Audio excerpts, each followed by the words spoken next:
ফ্রান্সের কান উৎসবে আজ বাংলাদেশের স্বপ্ন পূরণ হলো। কানের লাল গালিচায় বাঁচল বাংলাদেশের নাম। ৭৮তম কান আন্তর্জাতিক চলচ্চিত্র উৎসবে বাংলাদেশের স্বল্পদৈর্ঘ্য চলচ্চিত্র আলী অর্জন করল এক ঐতিহাসিক স্বীকৃতি। স্বল্পদৈর্ঘ্য চলচ্চিত্র শাখার স্পেশাল মেনশন বা বিশেষ উল্লেখযোগ্য ছবি হিসেবে সম্মানিত হল আদনান আল রাজীব পরিচালিত শর্ট ফিল্ম আলী।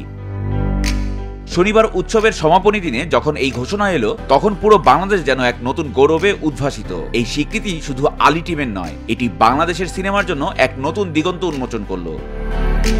দেশের এই সাফল্যে উচ্ছ্বসিত স্বয়ং ঢালিউড সুপারস্টার শাকিব খানও। তার ভেরিফাইড ফেসবুক পেজে তিনি আদনান ও টিম আলীকে শুভেচ্ছা জানিয়েছেন, যাকে তিনি বাংলাদেশের জন্য ঐতিহাসিক মুহূর্ত বলেও আখ্যা দিয়েছেন। মাত্র ১৫ মিনিটের এই সিনেমাটি গত বছরের ডিসেম্বরে সিলেটের মনোরম লোকেশনে শুটিং হয়েছিল। গল্পটিতে একটি উপকূলীয় শহরের নারীদের গান গাইতে না দেওয়ার সকল বাধা বিপত্তিকে দূরে ঠেলে এক কিশোরের স্বপ্ন পূরণে সেই বাধা পেরিয়ে শহরে গিয়ে গান গাওয়ার দৃশ্যপট তুলে ধরা হয়েছে। এই গল্পের প্রতিটি মুহূর্ত যেন এক অজানা রহস্য আর সুরের বাঁধনে জড়ানো। আদনান আল রাজীবের ১৮ বছরের নির্মাতা জীবনের সবচেয়ে বড় প্রাপ্তি এটি।